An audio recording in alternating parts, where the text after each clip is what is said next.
es ampliación, como quizá en algún momento se hubiera manejado, porque no podemos ampliar las paredes del museo, y estábamos de alguna manera restringidos por nuestra propia arquitectura, pero lo que hicimos fue buscar y encontrar mejores formas de transmitir el mensaje. Entonces, lo que vamos a hacer ahorita es pasar haciendo un recorrido previo a la inauguración por esas salas.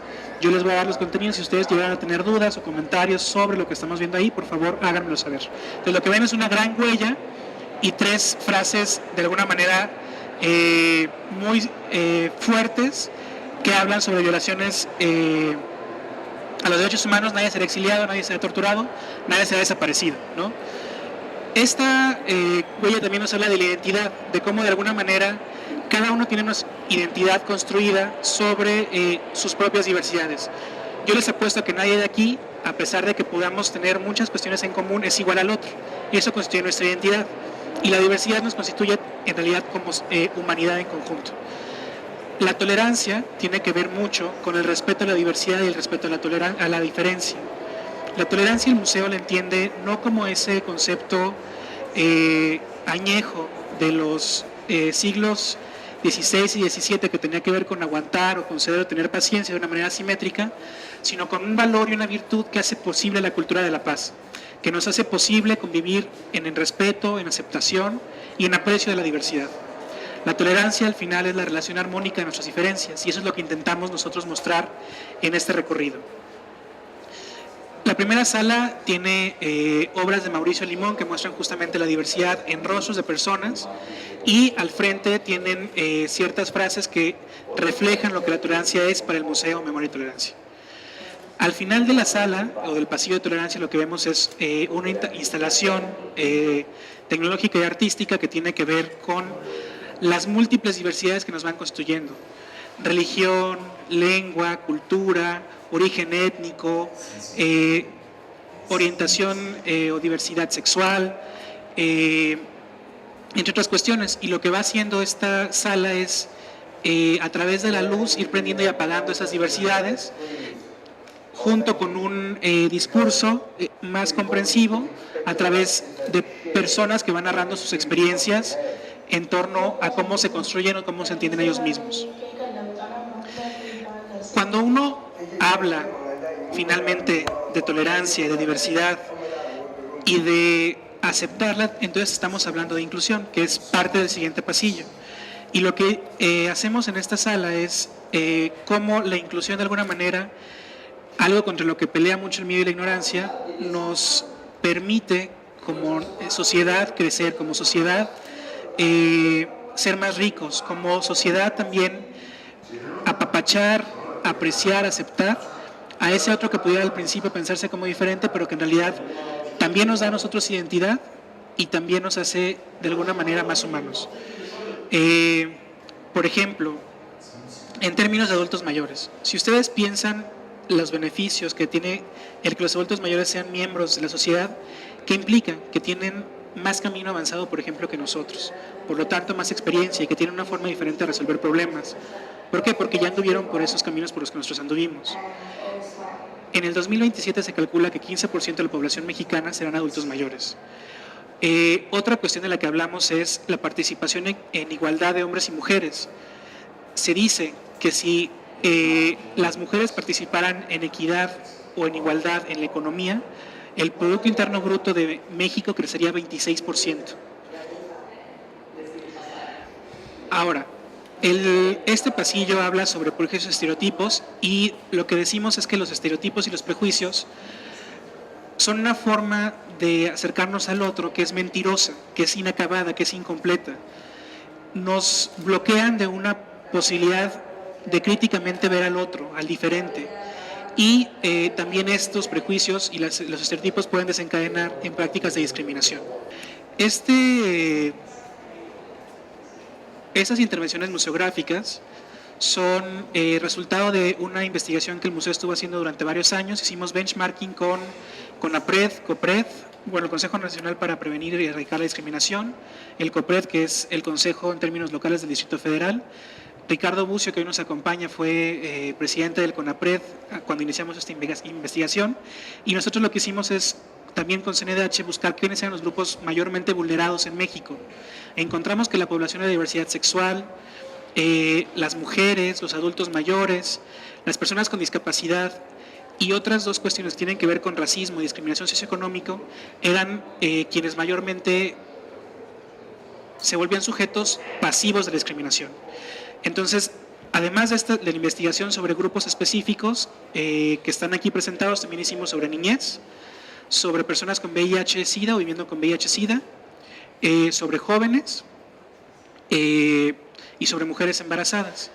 La idea es que con cada una de estos módulos museográficos ustedes en un solo golpe de vista entiendan un poco o empaticen un poco con esas poblaciones, ¿no? Por ejemplo, ¿por qué amar debería ser un crimen?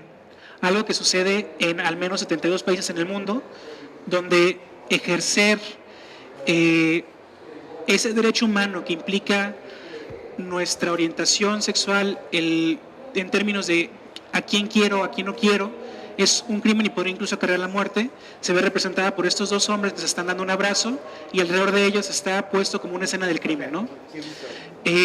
O como la discriminación en términos de personas con discapacidad sí dice que tiene puertas abiertas, pero al final si usted llega con una silla de ruedas ni siquiera puede pasar a través de ella.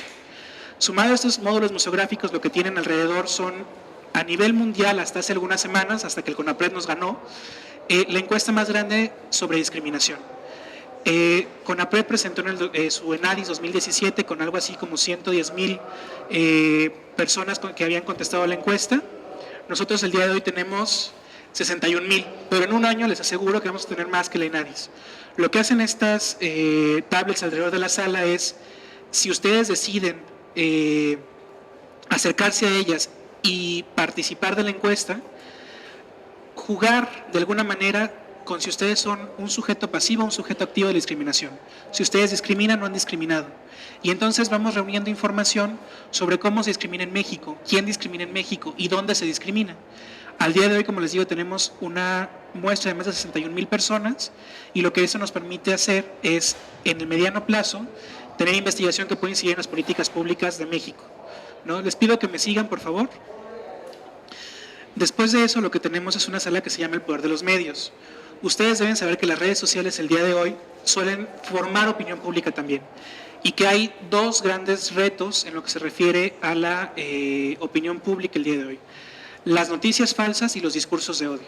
Lo que presentamos en las pantallas a mis costados es cómo algunos discursos se han vuelto virulentos y la gente los toma como verdades, por ejemplo, que las vacunas provocan autismo, o que Irak poseía armas de destrucción masiva, o que el cambio climático no existe, como notas que desinforman. Y en el otro muro lo que tenemos es discursos que no por estar en redes sociales son menos reales, ¿no? Esos discursos lo que han engendrado ha sido, por ejemplo, persecución, golpes y una xenofobia manifiesta, por ejemplo, en los Estados Unidos con el discurso de Donald Trump, que lo que ha hecho es lesionar la vida de las personas migrantes, por ejemplo. Y lo que tenemos al fondo es un desarrollo tecnológico del propio museo, donde hicimos, si las redes sociales son como un río, en este río pusimos una red que va recopilando cuestiones positivas y negativas sobre el acontecer en esas redes sociales. Entonces, por ejemplo, tenemos Twitter, Facebook, Instagram en este momento, y déjenme mostrarles un ejemplo. Este posteo fue de United Nations Human Rights y lo que hace es preguntarnos si la libertad de expresión significa que se puede ir en contra de los derechos de los demás. Es un posteo positivo, está marcado en verde y, por ejemplo, podríamos tener otro posteo. Si la esclavitud existe es porque la consumimos, es una reflexión.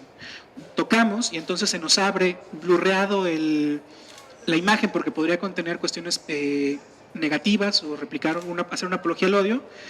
Y dice que todos los países del mundo se ven afectados por la trata de personas, ¿no? Lo mismo sucede con cada una de estas pantallas, donde el visitante tiene la posibilidad de interactuar, por ejemplo, con estas notas que están presentadas en Twitter de manera positiva, Twitter de manera negativa, Facebook positivo y negativo. Este post muestra la importancia de luchar contra los discursos de odio. Un hombre se dedica a borrar todos los mensajes de odio que encuentra en las calles. Y con el tiempo esta sala va aprendiendo, ¿no? Es decir, con el tiempo esta sala va sumando las reacciones positivas y negativas y lo que hace es preguntarle al usuario y al visitante del museo: ¿y tú qué mensaje quieres replicar? y tú cómo te responsabilizas de aquello que consumes, ¿no? A continuación llegamos a la sala de derechos humanos. Como ustedes saben, en 1948, después de haber vivido una severa crisis a nivel mundial por la Segunda Guerra Mundial, por el Holocausto, los países del mundo decidieron transformar sus garantías constitucionales en derechos universales, es decir, para todos los seres humanos. Y esos derechos se fueron de alguna manera positivando, es decir, escribiendo en la Declaración Universal para los Derechos Humanos, que este año cumple 70 años, y este mural muestra esos 30 derechos. Del lado derecho lo que tenemos es una infografía que también es de alguna manera lúdica sobre una selección de este catálogo de derechos que hace tanto una presentación en términos del estado de la cuestión, es decir, en cómo se encuentra ese derecho, positivo y negativo, ¿no? Por ejemplo, ahorita estamos viendo el derecho a la libertad de expresión. Hoy hay derecho a la libertad, pero hoy hay cientos de organizaciones que luchan por la libertad, pero en México hay más de 300,000 esclavos, ¿no? O personas sujetas a la esclavitud, o personas que han sido esclavizadas. Cuando todos los seres humanos tenemos derecho a la libertad y a elegir nuestro destino, ¿no? Y así vamos pasando por ese catálogo de derechos de manera animada. Por favor, acompáñenme. Ahora, nosotros sabemos que tenemos derechos, hemos conquistado también estos derechos a través de grandes luchas, como 1968, como una lucha por la democracia, por ejemplo, en el 88 y hasta el día de hoy, que continúa y que es una cuestión que va de alguna manera progresando. Pero también tenemos grandes retos, y quien no reconozca que el día de hoy México vive una crisis en violaciones a derechos humanos es porque no quiere ver la realidad. El museo habla de los genocidios, el museo habla de los crímenes de lesa humanidad en locaciones o en latitudes que quizá no se nos hacen tan cercanas. Y sin embargo, en esta nueva inauguración, el museo lo que va a mostrar, o lo que está mostrando es, por favor vengan conmigo, una sala que habla sobre la severa situación en la cual está México, haciendo de alguna manera una categorización en 4 partes que habla sobre la violencia sistemática y generalizada, los asesinatos, la tortura y la desaparición tanto forzada como de particulares. Lo que ustedes deberían de sentir en esta sala es irritación, porque está permeada por 2 cosas, por impunidad y por corrupción, como 2 facilitadores de la severa situación que en México se vive. Porque si en el 68 pensamos que nunca se va a repetir, y se repitió en el 71 y se sigue repitiendo hoy, en la utilización de fuerzas políticas para golpear a estudiantes, es porque hubo impunidad en ese momento. Donde si existe la desaparición forzada de particulares y por parte del Estado, es porque no hemos tenido los mecanismos para búsqueda, para prevención y para sanción de esas cuestiones. No sabemos hacia dónde vamos con esta crisis. Nos queda la esperanza y el saber que hay un México por el cual luchar. Pero hoy por hoy el museo reconoce en buena medida que la situación que se vive en México es una situación severísima, con más de 200,000 personas asesinadas, con más de 30,000 desaparecidos, y donde la tortura, en palabras del relator especial para la tortura de Naciones Unidas, parece ser una práctica generalizada. Algo importante que me gustaría mencionarles es que mucha de la tecnología que ustedes ven en el museo no existe. Es decir, no está disponible comercialmente y se ha hecho solo para el museo. Por ejemplo, los 4 proyectores que ustedes tienen encima hacen un sistema de 8K, algo que no existe de manera comercial ni siquiera para IMAX. Y están entretejidas imágenes para lograr esta proyección de más de 12 metros. El sistema de computadoras que domina 108 pantallas en la sala anterior, por ejemplo, tampoco existía y fue diseñado especialmente para esto. No lo mismo que los video walls que vamos a ver en la última sala. Martin Luther King era un joven cuando empezó el movimiento por la lucha de los derechos civiles. Lo que nos explican los videos es cómo estas personas se fueron convirtiendo en grandes humanistas, mientras que al mismo tiempo nos dejan pensar que no es necesario ser ellos para poder hacer un cambio en este mundo. Las esculturas o gigantografías que ustedes ven son de 4 grandes humanistas: Mandela, Martin Luther King, Madre Teresa y Gandhi. Todos ellos luchadores por un mundo más humano y más justo.